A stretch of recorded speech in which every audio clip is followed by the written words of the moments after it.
Sparks Waterfall. In this video, you will see how to create a waterfall chart with Sparks. First, mark a value range from a table. Then, select the waterfall chart type from the Sparks ribbon. Select a range where the chart should appear and click OK.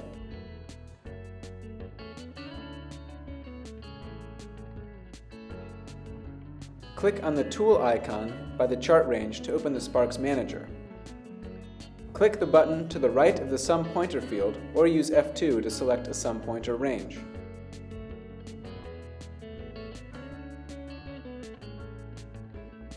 Click OK and then click Apply in the Sparks Manager window.